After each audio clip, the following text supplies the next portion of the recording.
Welcome back to Girl Talk. We are going to shift gears a little bit, no pun intended. But as we all know, October is Breast Cancer Awareness Month. But did you know it is also Car Care Month? And we're here at Island Tire with Barry Edwards, who's the owner. We're here on their South End location. They have 2 locations here on the island. Barry, it's good to see you as always. National Car Care Month is October. What does that mean to our automobile owners? It's really about raising people's awareness. You know, a lot of people have been very busy during the summer with kids, vacation, soccer leagues, etc.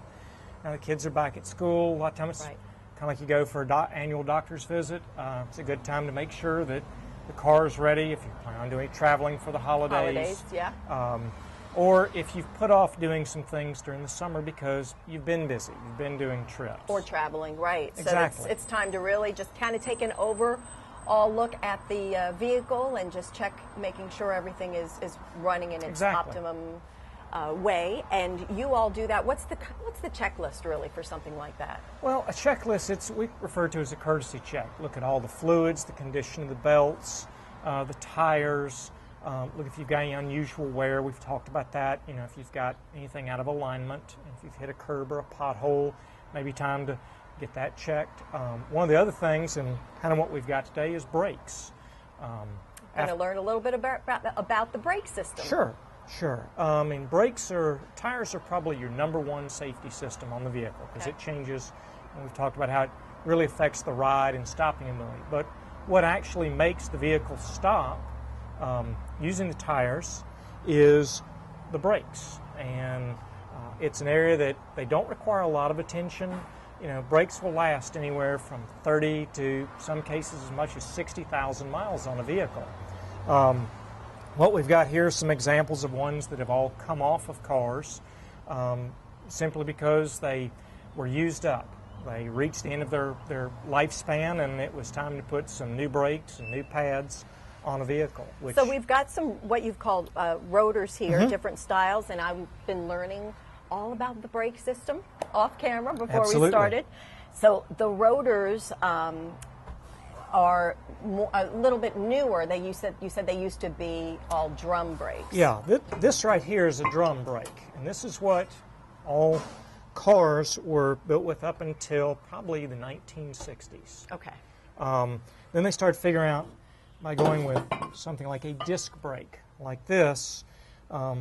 It uses a caliper and some pads which squeeze that, and it's the friction that helps stop the vehicle. And it's those pads that come in contact with the rotor or the disc there that, like you said, makes the car slows the vehicle down. Stop. They also figured out in a lot of racing applications using drum brakes.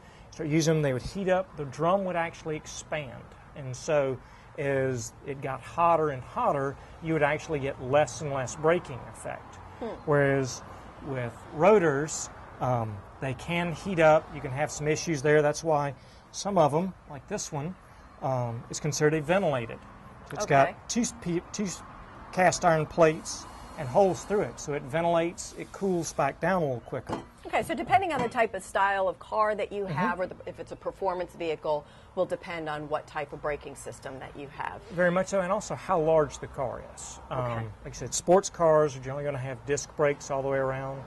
A pickup truck or a work truck will most likely have disc brakes on the front. A lot of them will have disc on the rear, but there's still a lot of them that'll have a combination of discs in the front, drum brakes in the rear. All right, so with the disc brakes, we've got wearing issues with the pads, which come in contact then with the disc. So those, again, can wear down, and you can have those pads replaced periodically.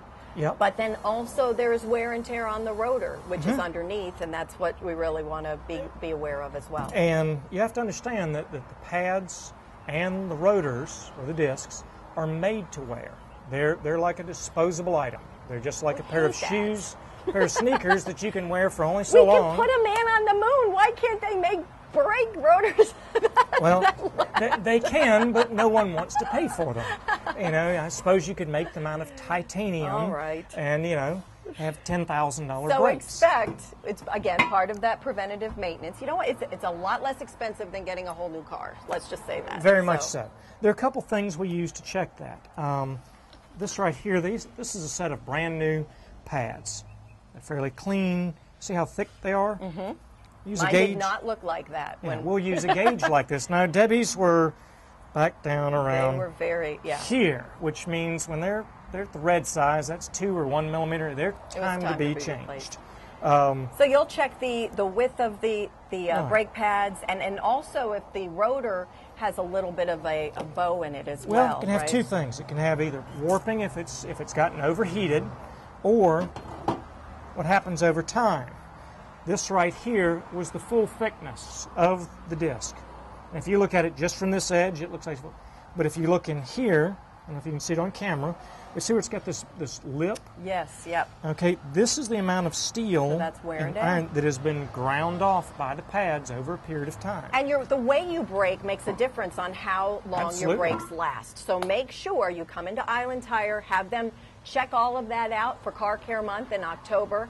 And then, again, watch your braking. Because if you're one that waits to the last minute and always is really hard and heavy on the brake, you're going to wear out sooner. They're going to have to come see us a lot sooner than later. All right, Barry, thank you so much. Thank you for watching this episode of Girl Talk. We'll see you next time.